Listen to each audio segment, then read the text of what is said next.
Stogo danga keraminis čerpės, dažytos ruda spalva. Stogo nuolydis 25 laipsnių. Pratekėjimas į patalpas ties kaminu.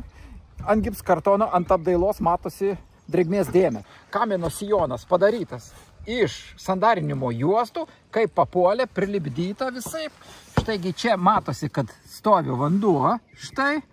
O vanduo, bestovėdamas, jis visada randa, kur pakliūti. Štai ir per tas vietas pakliūna, bet to per sulipdymus. Suklijuota visokiamis juostomis. Juosta ant juostos, bet tai nepadėjo. Šiek tiek atardėme šitas visas juostas suklijuotas. Akivaizdžiai matosi, štai čia stovi vanduo. Štai. Ir jis bėga palei grebėstą, lenda po grebėstų šito, po makaronų, kaip statybininkai vadina, ir ten per vinių skylės lenda gilin į stogo paketo sluoksnius. Taigi sumontavome kondensato latakėlį, štai po difuzinę plėvelę, su nuolydžiu į tą pusę. Dabar kondensato lašai iš vidinės pusės, kurie lašės ant difuzinės plėvelės, subėgs ant šio latakėlio ir nubėgs į sekančią eilę tarp gegnių ant difuzinės plėvelės ir difuzinė plėvelė nubėgs iki latako. Latakėlis taip pat apsaugo esant pertekliniams krituliams, esant ekstremalioms oro sąlygoms. Turim skardos lankstymo stakles, bet mūsų staklės yra tik 2 metrų. Todėl, o šitas lankstinys yra virš 2 metrų, todėl darome jį su rankiniu lenkikliu, su benderiu.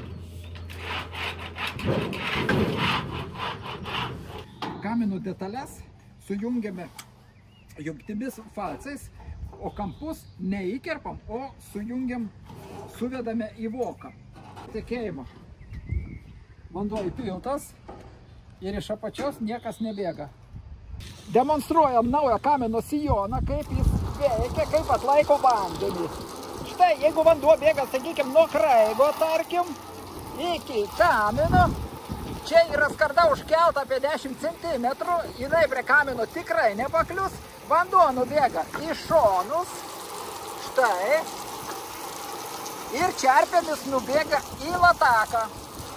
Toliau sumontavome papildomai kamino kepuriai stogelį, dabar vanduo nepaklius į šachtas, štai kaip apsaugo. Kamino sijono detalės sujungiame viengubų falcų, be jokių hermetikų ar lipnių juostų. Dabar garantuotai kaminas tarnaus, kamino skardinimas tarnaus iki pat stogo eksploatacijos pabaigos. Galima sakyti, kokį 50 metų drąsiai, kol surudys šitą skardą.